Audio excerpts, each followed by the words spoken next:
Dear listeners, a new day and a new story to discuss. Today, I'm going to tell you a story that interests me. Listen and write down what you think about this situation. I'm interested in your opinions. I never thought my life would be like a Reddit thread, full of twists, judgments, and some darkly ironic karma. But here I am, spilling it out, because who else would believe it? It all started when Jake and I hit our 7-year itch. We were the high school sweethearts turned suburban dream. 2 kids, a Labrador, and a mortgage. But the romance? It was fading faster than cheap perfume. One night, lying in our IKEA bed, the words just tumbled out of me. Jake, what if we opened our marriage? You know, spice things up? His eyes, usually so warm, turned into calculative slits. Are you serious, Mel? Dead serious. And so we did it. Rules were made. No falling in love. No mutual friends. Safe only. It was my idea, but Jake, he took to it like a fish to water. Jake, I'm not saying it's a forever thing. Just an experiment. To find ourselves again, I whispered, my heart hammering against my ribs. He lay there, his chest rising and falling under the moonlit shadows dancing through our curtains. Silence stretched between us like a tightrope. Then, finally, he turned to face me, his expression unreadable. Mel, do you really think? Do you honestly believe this will save us? His voice was a mix of curiosity and fear. I don't know, Jake. But don't you feel it? The distance growing between us? We're like roommates, not lovers. We need something to jolt us back to life. He sighed, running a hand through his disheveled hair. All right, but we set ground rules. In the moment one of us wants to stop, we stop. No questions asked. Agreement settled in my stomach like a stone. Was I relieved or terrified? Both, maybe. The next few weeks were a blur of whispered secrets and stolen glances at our phones. I met Tony, Jake started staying out late, and our house hummed with an undercurrent of something like excitement. Or maybe it was just fear in disguise. Then came the night when everything changed. I returned home from one of my secret rendezvous with Tony to find Jake waiting up for me. The air was thick with tension, his eyes scanning me like I was a puzzle to solve. Mel, we need to talk. My heart froze. Talk? About what?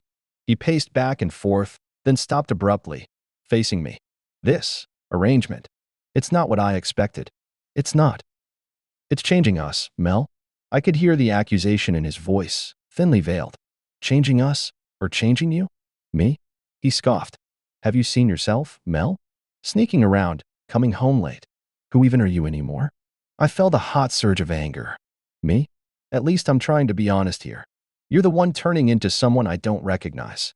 What's with the new wardrobe in the gym all the time? And who is Clara that keeps texting you? Jake's face turned an ashen shade of guilt. That's not. She's just a friend from work. Nothing like your. Tony. Each word stung, dripping with contempt and something else. Jealousy? My head was spinning, the room suddenly too small, our problems too big.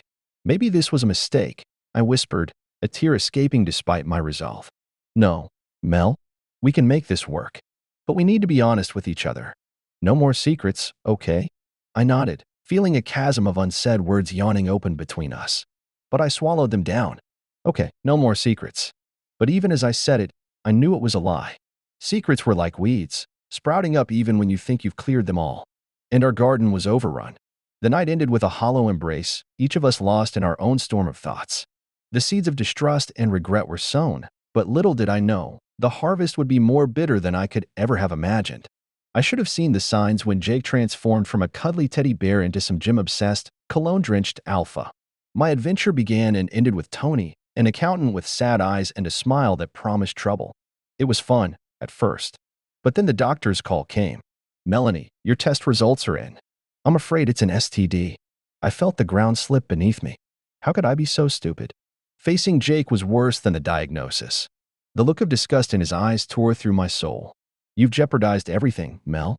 I can't believe this. His words were icier than the doctor's clinical tone.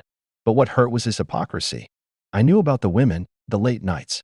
But I stayed quiet, foolishly thinking love was about sacrifices and silence. The following weeks were like walking through a fog. Jake's transformations grew more pronounced. His once casual wardrobe was replaced with tight-fitting shirts and designer jeans. His gym sessions became twice-a-day affairs. And then there were the phone calls, whispers he thought I couldn't hear. I'm not playing games, Clara. It's complicated, He hissed into the phone one night, his back turned, not knowing I stood frozen behind the hallway corner. One evening, I confronted him as he prepped for another night out. His cologne was choking, his demeanor more defensive than ever. "Jake, what's happening to us? Who are you turning into?" I demanded, my voice a mix of anger and desperation. He whirled around, eyes blazing. "I should be asking you the same thing, Mel. You started this, remember? You wanted to open things up." His words stung, but before I could reply, the doorbell rang, slicing through our confrontation. Standing at the door was Tony, his eyes wide, holding up his phone like it was a white flag. "Mel, we need to talk. Now." Jake's eyes darted between Tony and me, realization dawning. "Peace." Tony ignored Jake, focusing on me. "It's urgent, Mel." Jake laughed bitterly. "Go ahead, sort out your urgent business. Seems like that's all you're good at these days." With a heavy heart, I stepped outside, leaving Jake simmering with anger and betrayal. "What is it, Tony? What's so urgent?" I asked, fearing the worst. Tony's face was grave. "I went for a checkup, Mel. I've been diagnosed with an STD. You need to get tested too." The world tilted under my feet. The shame, the fear, it was overwhelming. "Oh my God, Tony. How did this happen?" He shrugged helplessly. "I don't know. I'm sorry, Mel." Truly. I nodded, numb, my mind racing. How would I tell Jake? How could I face my children, my friends, my own reflection? Returning inside, Jake's fury had calmed into something colder, more dangerous. "Problems in paradise?" he asked, his voice dripping with sarcasm. "Jake, we need to talk. It's serious." His face hardened as I explained. The world I knew, the life I had, crumbled around me in those moments. Jake's reaction was a cocktail of disbelief, disgust, and rage. "You brought this filth into our home, Mel? How could you be so reckless?" His words felt like slaps, each one leaving a mark on my soul. "I didn't mean for this to happen, Jake. I'll fix it. I'll make it right." But even as I said it, I knew some things couldn't be fixed. Not really. The following days were a blur. The visit to the doctor, the cold clinical words, "positive test result," echoed in my ears. The treatment was simple, but the healing was anything but. Jake moved into the guest room, talking to me only through texts, brief and biting. "We'll tell the kids we need some time apart," his messages read, like commands from a distant general. The secret of my illness and our crumbling marriage stayed just that, a secret. I wore long sleeves to hide the bruise from the fore, sunglasses to hide the tears, and a smile to hide the shame. But secrets have a way of surfacing, especially in a town where gossip spread faster than wildfire. And as I'd soon find out, the flames were just getting started. The news spread like wildfire. I guess discretion isn't a forte in suburbia. Jake filed for divorce, playing the wounded hero. I was the town pariah, the woman who jeopardized her perfect family. The kids, Lucy and Dan, they couldn't understand why mommy and daddy weren't talking, why daddy was living with Auntie Clara now, his work friend. I turned to online forums for solace, posting my story on Reddit, seeking some shred of sympathy or understanding. But the internet is a double-edged sword. Comments ranged from supportive to downright vicious. "You deserve everything coming to you. Karma's a b asterisk asterisk asterisk asterisk dot." I sobbed, alone, my screen's glow the only light in the dark room. Rumors about our situation swirled through the town like a hurricane. Hushed whispers at the grocery store, pointed fingers at school meetings. Our once perfect life became the latest suburban scandal. One afternoon, while picking up Lucy and Dan from school, I overheard a group of moms. "There's Mel. Poor kids, having a mother like that," one whispered, not quite low enough. Tears stung my eyes, but I held them back. The kids couldn't see me break. Not here. Not now. Jake's transformation was now complete. The man I married was gone, replaced by a stranger with a cold, hard gaze. He filed for divorce, citing my infidelity and the STD as reasons. The papers felt heavy in my hands, every word a weight on my soul. At night, I scoured internet forums and Reddit, seeking comfort from strangers. Typing out my story, I hesitated before hitting post. The responses were immediate and mixed. "You got what you deserved. Play stupid games, win stupid prizes. It's not too late to turn things around. Focus on yourself and your kids." The words, both harsh and kind, blurred into a cacophony of judgment and advice. I closed my laptop, feeling more alone than ever. Jake's transformation into the alpha male was complete when he started parading his new girlfriend. Clara, around town. It was a slap in my face, a public declaration that he had moved on. Our divorce proceedings were a battleground. Jake fought for full custody, painting me as an unstable, unfaithful wife. I sat in the courtroom, his words cutting deeper than any lawyer's argument. Your Honor, she not only betrayed our family but endangered our health. I don't know who she is anymore. His words echoed in my mind. I didn't recognize myself anymore either. Broken, shamed, and alone. But the biggest blow came the day I returned home from court to find the kids missing. Frantic, I called Jake. Where are Lucy and Dan? What have you done? Calm down, Mel. They're with me. I'm filing for an emergency custody order. After what you've done, you're lucky to have any rights at all. I slammed the phone down, a scream tearing through my silence. The house, once filled with laughter and life, echoed with the ghost of a family that was no more. Nights were the hardest. The silence was suffocating, filled with memories and regrets. I pored over old photos, tracing the lines of Jake's face, wondering where it all went wrong. But life had more curveballs to throw. A knock came one evening, sharp and insistent. Standing there was Clara, her eyes red-rimmed and face etched with worry. Mel, I need to talk to you. It's about Jake. I hesitated, then stepped aside. She entered, her perfume a stark reminder of the chasm between my past and present life. Peace. Jake's changed. I can't be with him anymore. He's become possessive, controlling. I'm scared. Mel? Her confession shook me. Jake, the man I once knew, was now a stranger to us both. The story of our unraveling life had taken another dark turn.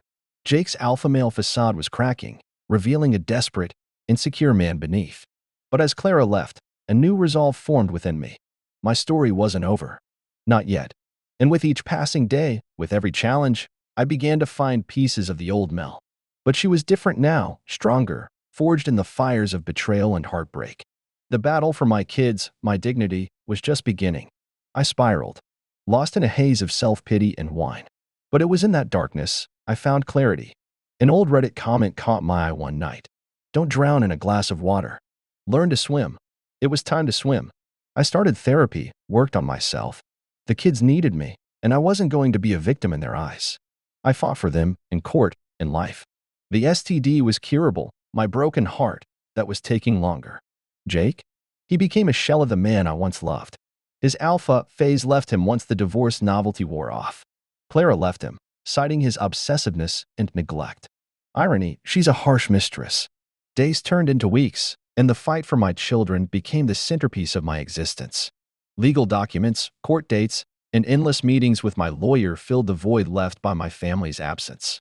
But through it all, a transformation was happening within me. Gone was the uncertain, guilt-ridden woman. In her place stood someone fiercer, resilient. One evening, my phone buzzed with a number I didn't recognize. Hesitant, I answered. Mel, it's Tony. We need to talk. My heart skipped. Tony? What is it? Can we meet?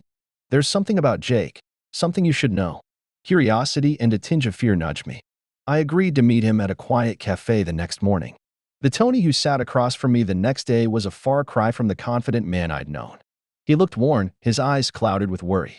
Mel, I've done something terrible, he started, his voice trembling. After you told me about the STD, about your marriage falling apart, I was angry. Angry at myself, at you, but mostly at Jake. I felt a chill. What did you do, Tony? I hacked into Jake's email. I thought maybe there'd be something to help you in the custody battle. But what I found. He slid his phone across the table, a string of emails open. As I read, the blood drained from my face. Emails between Jake and an unknown account, discussing plans to sabotage our marriage, even before the open relationship. Conversations filled with venom and conspiracy. Tony, this changes everything. I felt a cocktail of emotions, vindication, anger, disbelief. But there was also fear. What kind of man had Jake become? And what would he do next? I rushed to my lawyer, showing him the emails. His eyes widened as he read. Mel, this is it. This is the leverage we need to turn the case around. The courtroom buzzed with anticipation the day we presented the emails. Jake's face, once smug and confident, fell. His lawyer scrambled, but the damage was done. The judge's gavel was like a chorus of angels, granting me full custody, the house, everything. But victory felt hollow. As I returned home, the emptiness echoed louder than ever. My children were coming back, but the battle had taken its toll. A few days later, the doorbell rang. Standing there, looking small and defeated, was Jake. Mel, can I come in? I hesitated, then stepped aside. He shuffled in, a ghost of the man he once was. I'm sorry, Mel, for everything. I lost myself, got caught up in. I don't even know. Can you ever forgive me? His apology was a balm, but the wounds were deep. I don't know, Jake, but thank you for apologizing. As he left, I felt a chapter close. But there was no triumphant ending, no joy in his defeat. Just a deep, aching tiredness and a glimmer of hope for a new beginning. I sat down that night, staring at the empty spaces of my home, the silence of familiar companion. My Reddit page was still open, filled with stories of betrayal, hurt, and resilience. Typing a new post, I started. It's been a journey of pain, but also of growth. I'm not the same person I was, and maybe that's a good thing. I paused, thinking of my children, of the future, of the woman I have become. Sometimes life throws you into the depths, but maybe, just maybe, it's where you find your true strength. I hit post, the click of the button echoing in the quiet room. Tomorrow was a new day, and I was ready to face it, one step at a time. Life has a funny way of teaching lessons. 2 years down the line, I'm stronger, healthier, and more me than I've ever been. The kids are thriving, splitting their time between us. And Jake? Karma hadn't forgotten him. He came knocking one evening, thinner, older. Mel, I'm sorry. I was a fool, lost in my own insecurities. Can we try again? Looking into his eyes, I saw the remnants of my first love, but the embers had cooled. Jake, we've both changed. I forgive you, but it's time we both moved on for good. He nodded, tears in his eyes, and walked away. I turned back to my cozy, chaotic home, a smile on my face. My story wasn't a Reddit thread anymore. It was mine, flawed, real, and filled with lessons learned the hard way. Life, post-divorce and scandal, settled into a new kind of normal. The kids were back, filling the house with their laughter and chatter, healing wounds I didn't know I had. I started working again, focusing on small, personal projects that brought me joy.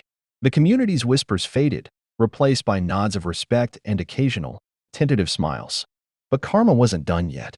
One crisp autumn evening, as I was tidying up the garden, a familiar figure appeared at the gate. Clara. She looked different, more subdued, less the vivacious character who had once captivated Jake. Mel, can we talk? She asked, a tremor in her voice. I led her to the porch, curiosity mingling with old reservations. I'm not sure how to say this. I've been diagnosed with an aggressive type of cancer. I don't have many people. I remembered how kind you were, despite everything. Her revelation hit me like a wave. Despite our tangled pasts, my heart ached for her. Clara, I'm so sorry. How can I help? She smiled, tears glistening in her eyes. Just, maybe a friend? Someone to talk to? As days turned into weeks, Clara and I formed an unlikely bond. Through her treatment, I was there supporting her, laughing and crying with her. In her struggle, I found a strength and compassion I didn't know I had. One day, while Clara rested on my couch, a knock came at the door. It was Jake, hesitant and looking older than his years. Mel, I heard about Clara. How is she? His concern seemed genuine, stirring a mix of old emotions in me. She's fighting, Jake. Just like we all are. Our conversation was brief, awkward, but civil. As he turned to leave, he paused. Mel, I've been doing a lot of thinking. About us, about everything. I've changed, or I'm trying to. I know I can't undo the past, but I hope. Maybe one day, we can be friends. For the kids. I nodded, the gesture more to the past than to the future. Maybe, Jake. Time will tell. As the door closed behind him, I felt a weight lift slightly. Forgiveness wasn't there yet, but perhaps understanding was beginning to bloom. Weeks later, Clara's health took a turn for the worse. Holding her hand in the hospital, watching her brave, tired smile, I was struck by the impermanence and unpredictability of life. Mel, you've been my angel, she whispered weakly. No, Clara, you've been mine. You taught me about forgiveness, about moving forward despite the pain. As she slipped away, a part of my old anger and bitterness went with her. In its place, a deep sense of peace grew, a testament to our shared journey. Life continued, with its ups and downs. The kids grew, thriving in a home filled with love and newfound wisdom. My blog turned into a support network for others facing similar trials, my story a beacon for lost souls seeking light. One evening, sitting on my porch, I reflected on the twists and turns of my life.